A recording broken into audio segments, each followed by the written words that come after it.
Chris Godinez, licensed professional counselor, also the host of We Need to Talk on every Sunday at noon. This video is for educational and informational purposes only. The views and opinions stated herein are mine and mine alone. They do not represent the ACA, the APA, or any other therapist for that matter. Boom, shakalaka done. I'd like to thank my sponsor, BetterHelp.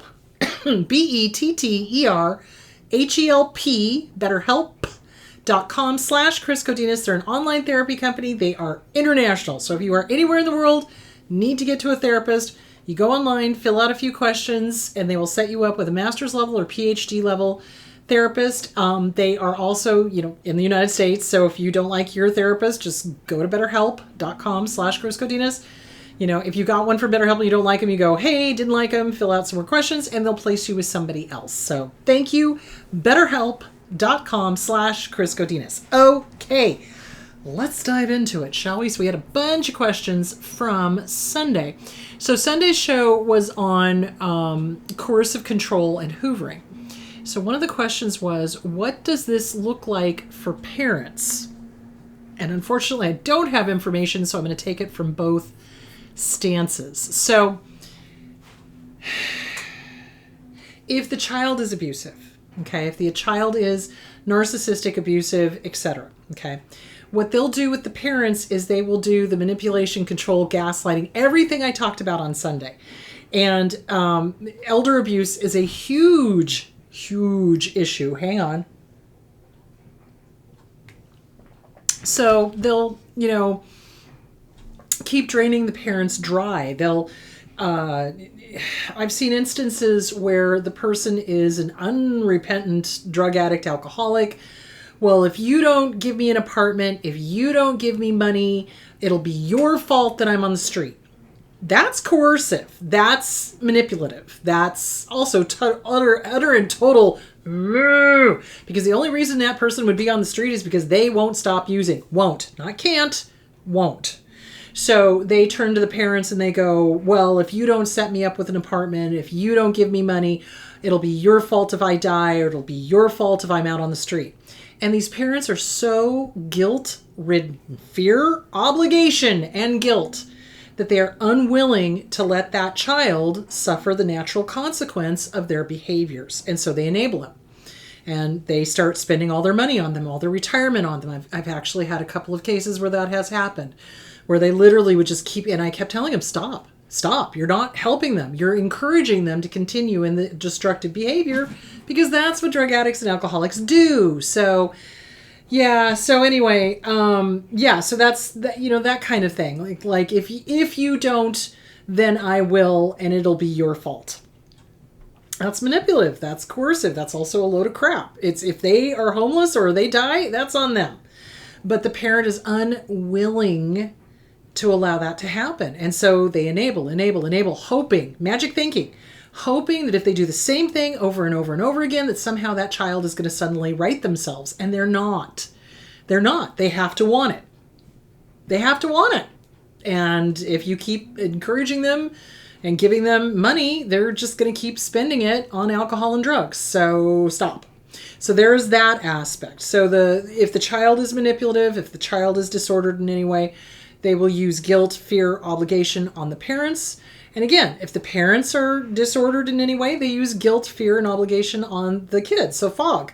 So anybody who makes you feel fearful, obligated, or guilty. Fearful, obligated, or guilty. That is known as the fog.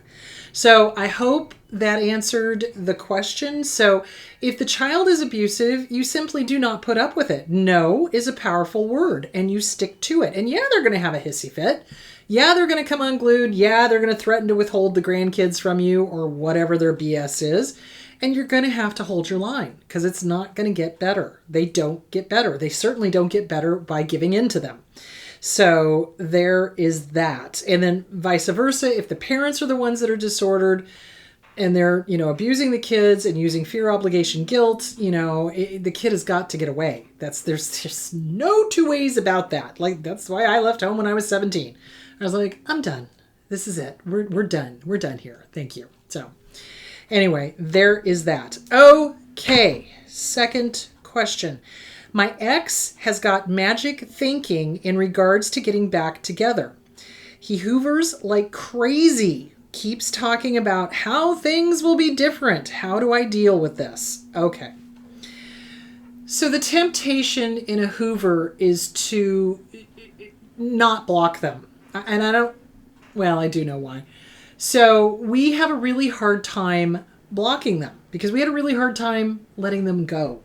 We had a really hard time getting away from them because that part of us wanted them to be healthy, wanted them to be healed, wanted them to be normal, wanted them to love us, etc., etc., etc. So when we leave for some ungodly reason, we don't slam the door shut and lock it and put a bar across it, which is what we should do. So we don't block them, right? Because somewhere in the back of our minds, we hope the little kid, inner child is the one running the show, that they'll reach out to us and apologize and be real and et cetera, et cetera, et cetera. So the best way to stop the hoovering altogether, you send them one response to the Hoover. Stop contacting me. If this does not stop, I will consider it harassment and take appropriate steps. There you go. You have shot your cannon across the bow. You've given them a warning shot. Okay? And then you block them. And you block them on everything. And I mean everything. Leave no form of contact unblocked. And I hear a lot of people be like, oh, but what if, and I'm like, stop, how old are you right now? How old are you right now? You sound like you're about 4. And then we have to work through that abandonment issue that happened at age 4. And it's like, this is never, not on this planet or any other planet, ever going to work out. They do not, listen to me now, believe me later, love. They do not love. They say they love, but look at their actions. Their every action is the antithesis of love. That is not love. Gaslighting, lying, stealing, cheating, manipulating, flipping the script, none of that is love. None of that is love. So love does not hurt. If it hurts, it ain't love.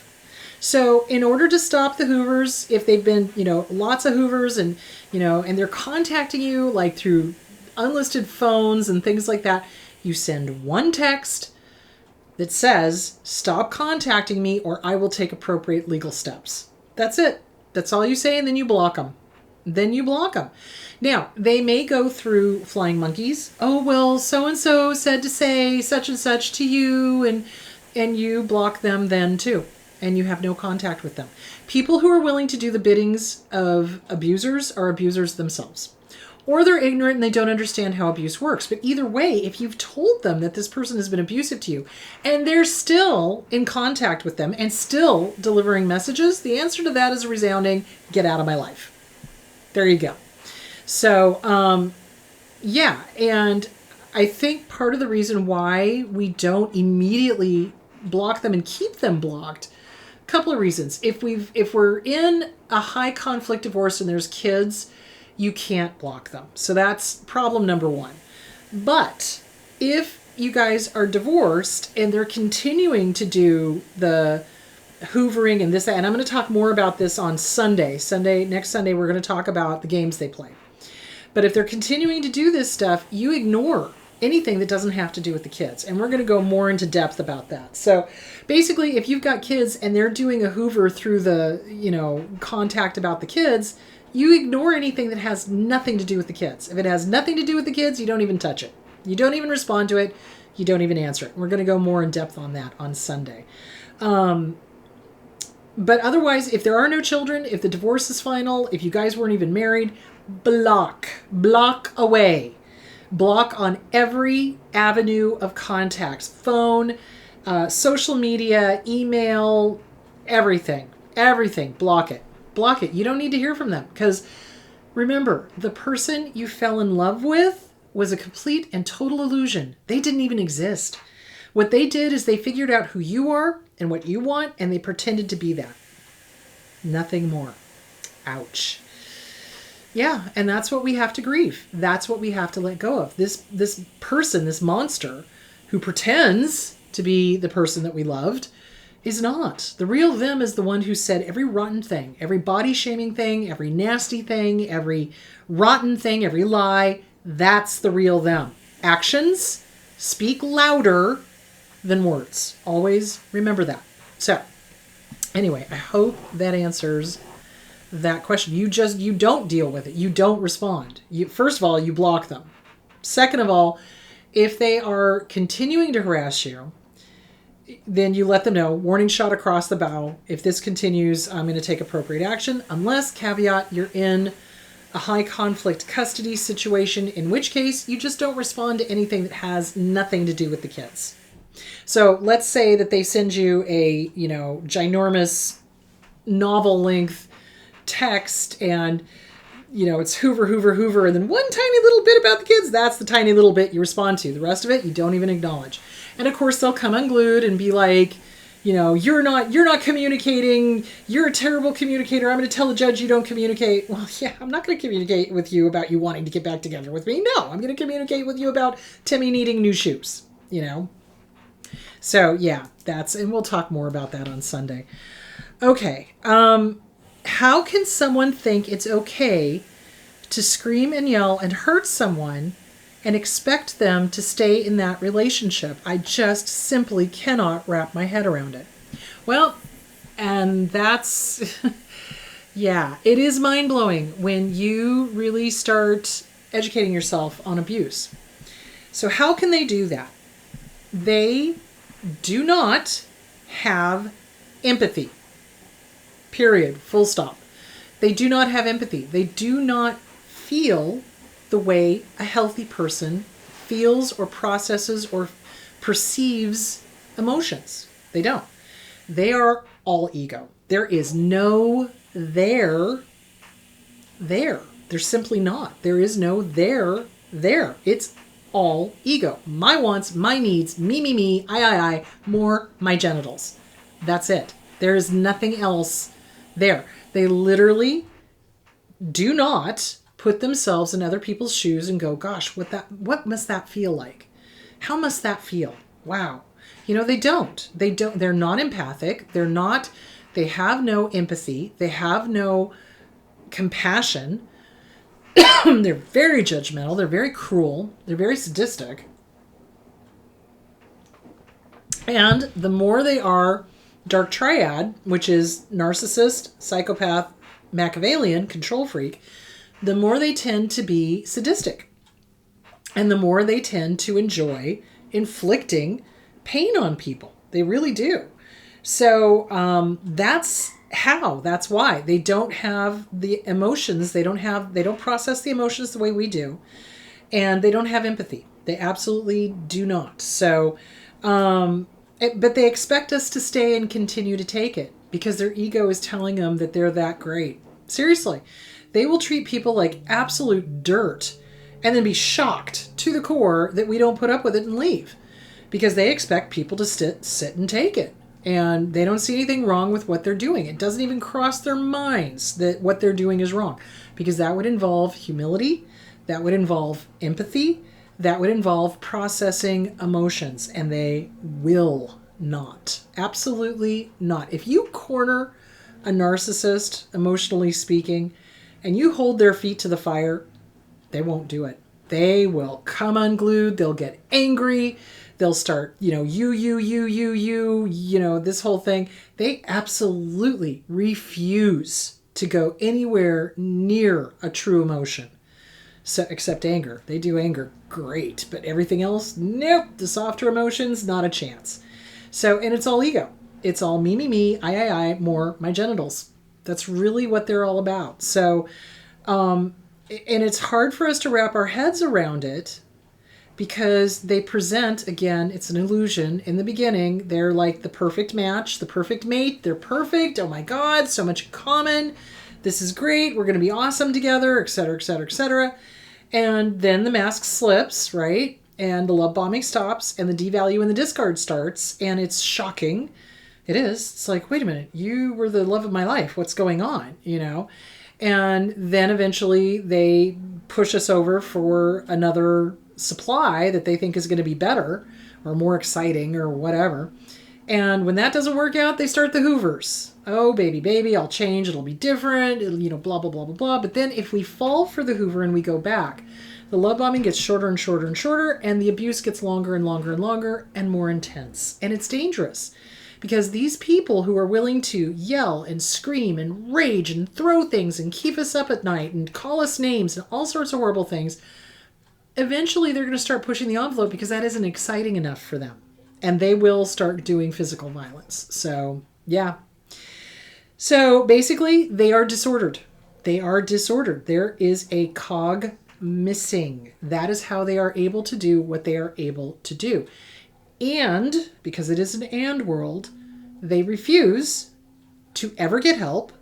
They'll go to therapy 1, maybe 3 times, but as soon as they are held accountable, oh boy howdy, the therapist is incompetent and stupid and doesn't know what they're talking about, and blah, blah, blah, blah, blah, and they leave because they don't want to work on themselves. They are unwilling to take personal responsibility. Not unable, unwilling. And if given the chance to have full power and control and harm people, they will take it. Because they enjoy it, because they're sadists. So the ones that get off on the screaming and the yelling and hurting somebody, they're sadistic, which means they're a dark triad, which means they're dangerous. So if you are in a relationship with somebody like that, get out, save yourself. Call a domestic violence shelter. Call the domestic violence hotline. Do something to help yourself. Get to a good trauma therapist. Start reading CPTSD From Surviving to Thriving by Pete Walker. Get a safety plan together. Get away. These people are not going to change. They get worse with age. Nursing homes are filled with collapsed narcissists. They do not get better. They get worse. And if they're a dark triad and so inclined, they can be very dangerous. So save yourself. Get out of that relationship. Take care of yourself. Get in with a good therapist. Okay, my love. So on Sunday, we are going to go more into the manipulation and control. We're going to go into the specific games that they play. And what you're going to see is that all of these games are the same across the universe, across the globe, no matter what the culture, no matter whether it's a male or a female narcissist. If they are a dark triad, their playbook is 110% the same. So we're going to talk about the games that they play. So, and how to avoid those. And when you recognize them, what to do. So there that is. All right, you guys, have a great week, and I will talk to you on Sunday. Bye.